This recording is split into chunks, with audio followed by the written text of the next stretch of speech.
మన తొలి వెలుగు ప్రేక్షకులందరికీ నమస్తే. ఇద్దరు పిల్లల నిబంధన ఎత్తివేత.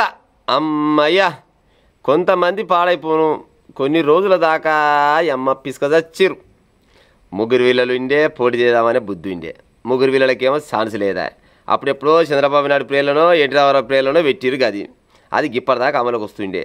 కానీ చాలా మంది ముగ్గురు వీళ్ళలు ఉన్న వాళ్ళకైతే పానం హాయిగా ఉండొచ్చు. ఇప్పుడు నిన్నమని ఎట్ట అనుకోరు అంటే ఊళ్ళల్లో పాడైపోను, నేను పోటీ చేయదు కానీ ముగ్గురు ఉన్నారా, ముగ్గురు పాడై పుసుకున్న ఇంటి ఆయననేమో మా ముసలి తినపాయ, ఈయన ఉపాసం పడినట్టు ముసలి తినపాయాల నీ తల్లి మా తినలేదు, ఇటు పోతే మా అమ్మని లేదు.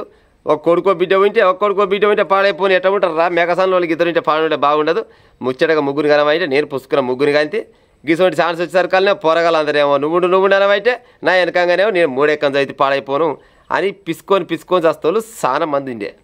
ఇంకో గాలకైతే జరంతా క్లియరెన్స్ దొరికి జరంతే శాంతిని క్లియరెన్స్ దొరికినట్టే. రేవంత్ రెడ్డి పటేల్ అదే చెప్తుండు, మన పొంగులేటి శ్రీనివాసరెడ్డి పటేల్ ఆయనకు అదే చెప్తుండు.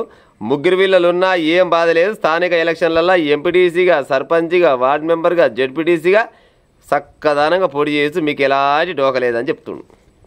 నిజంగా ఊర్లలో అయితే నిన్నవా ఎట్టేటుండే అంటే ఒక ఆయన ఉండి అనుకో, సపోజ్ ఆయనకు నలుగురు పోరగాలు ఆయన వెనకంగా తిరుగుతారు. కానీ ఈయన ఇంట్లో మాత్రం ముగ్గురు వీళ్ళని ఉంటారు. ఏం చేయాలరా రామచంద్ర, పోని దత్తతిద్దామంటే పాడైపోను, ఎలక్షన్లకు దత్తతిస్తే జనాలు ఏమంటారు ఇట్లా. లేదన్నా నీకు అసలు నువ్వు ఉంటే పోటీ ఉండదన్నా అంటే అమ్మ పోటీ ఉండకపోతేమో కానీ పాడైపోను నాకు ముగ్గురు ఉండే అని మళ్ళీ ఇట్లా ఎన్నో రకాలుగా సతమతం అవుతుంటే క్లియరెన్స్ అయితే దొరికింది. ఇక ఇప్పుడు ముగ్గురు వీళ్ళది కొట్టి ఆయననే ఇద్దరు వీళ్ళలు ఆయన లేకపోతే పిల్లలు ఆయన పరిచయాలు పడతాడు. ఈ కర్మ పాడైపోని ఎంత పని చేశారా. ఆ ముగ్గురు వీళ్ళది అట్టినే ఉంటే ఈడు పత్తలే కూడా పోవు కదా, ఊకే కొట్టకూడ తిట్టకుండా పిసికినట్టు అయితే అయ్యపోవు. ఇక ఇప్పుడు మళ్ళీ లేనిపోని ఆశ. నిలబడి దాకానేమో జరంతా సైలెంట్గా ఉన్నోళ్ళు చాలా మంది ఉన్నారు. ఇక ఇప్పుడు ఒక్కొక్క ఆయన మిజాలు తిప్పుతున్నట్ట ఊర్లలో, ఇక రాని ముగ్గురు వీళ్ళలు ఉన్న లెక్క నీ పెతాపం నా పెతాపం చూసుకుందాం అని ఊర్లలో మాత్రం కొద్దిగా పండుగ వాతావరణం వచ్చిందంట. ఏది ముగ్గురు వీళ్ళలు ఉన్నోళ్ళది. ఆల్రెడీ వాట్సాప్ గ్రూప్లలో మెసేజ్లు మాత్రం జోరుగా వస్తున్నాయి. మరి మీ ఊర్లలో ఎట్టేటి వస్తున్నాయి నాకు తెలియదు. కానీ కొంతమంది అయితే ముగ్గురు వీళ్ళల రాజకీయ ఆశావాహులు అని కూడా వాట్సాప్ గ్రూపులు కూడా పెట్టుకురట. ఎందుకంటే నిన్నమన్న చాలా మంది చాలా రకాలుగా ప్రయత్నం చేసిరు.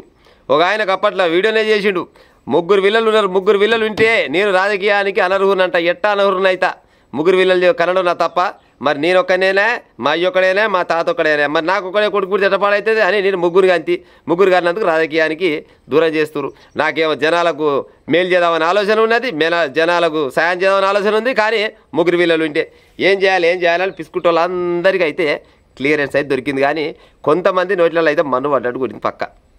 ఎందుకంటే ఒక క్యాండిడేట్ అంటోడు గట్టిగా ఉన్నోడికి ముగ్గురు వీళ్ళలు ఉంటే జర్రంత అడిటు ఉన్నాయని కూడా ఏమనుకుందంటే ఆడి ఎంత గట్టిగా ఉంటే మాత్రం ఏంది అంతే, ఎన్ని లక్షలు ఉంటే ఏంది ఆయన దగ్గర, ఆయన ముగ్గురు వీళ్ళలు ఉంటే ఆడు పోయిట్లకు వస్తాడా రాడు అని అనుకొని గట్టిగా ఉన్న వాళ్ళకు ఇవాళ ముగ్గురు వీళ్ళకి ఛాన్స్ వచ్చింది అనగానే ఈయన ఆగుతాడా, ఇక వస్తూనే ఉంటాడు, పోయిట్లో దిగుతూనే ఉంటాడు. మొత్తానికి అయితే కాంగ్రెస్ పార్టీ అయితే ఒక మంచి నిర్ణయం అయితే తీసుకున్నట్టు అని కొంతమంది అంటారు.